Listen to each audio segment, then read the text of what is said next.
Good day, Doc. I'm Juan Lorenzo G. Francisco, and now I'm presenting the facial nerve.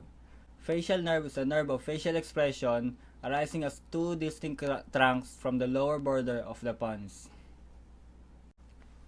1. The smaller of the two trunks is nervus intermedius, a sensory and a parasympathetic root. 2. The larger root is the motor root. Facial nerve is both sensory and motor fibers. It innervates all superficial muscle of the face and scalp, the contraction of which is responsible for all our numerous facial expressions like anger, fear, pain, smile, and others.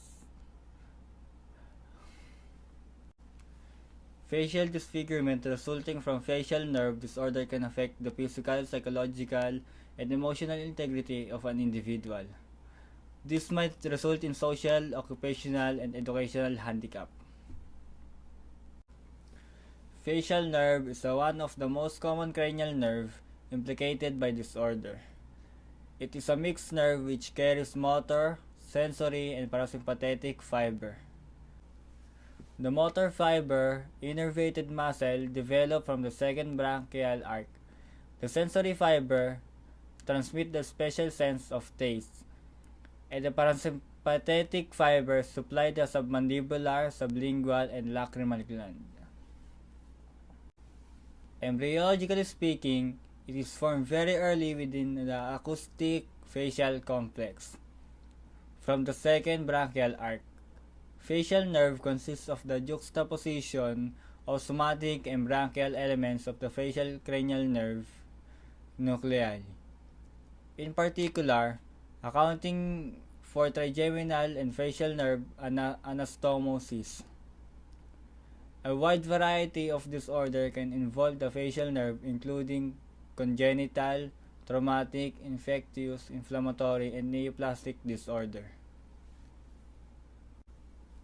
The course of facial nerve. From the lower border of the pons varolii, the two roots of facial nerve approach and enter in the internal acoustic meatus. The meatus leads to the petrous temporal bone and join the facial canal. The facial nerve runs laterally within the facial canal and turns sharply at the genu to run posteriorly, and then drops inferiorly to exit through the stylomastoid foramen at the base of the skull. The nerve enters the substance of the parotid gland and then breaks up into the 5 set of muscular branches. The genu of the nerve contains sensory geniculate ganglion. Branches of facial nerve. There are 5 branches of facial nerve. 1. The greater petrosal nerve. 2. The nerve to the stapedius muscle. 3. The chorda tympani nerve. 4. The posterior auricular nerve. And the last is facial branches.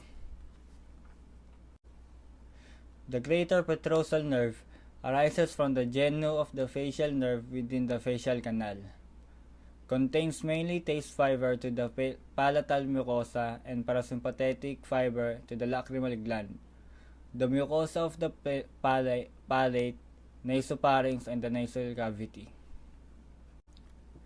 The nerve to the stapedius muscle arises within the facial canal and is motor to the stapedius muscle of the middle ear. 3. The chorda tympani nerve arises within the facial canal and is motor stapedius muscle of the middle ear. 4. The posterior auricular nerve arises from the stylomastoid foramen and communicates with the greater auricular and lesser occipital nerve.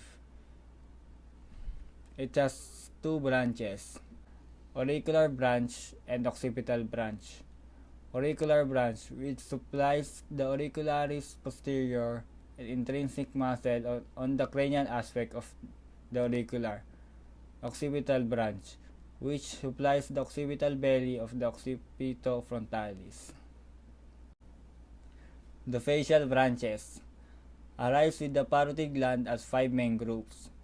These are temporal branches, zygomatic branches, buccal branches, marginal mandibular branches, and cervical branches. And that's all. Thank you.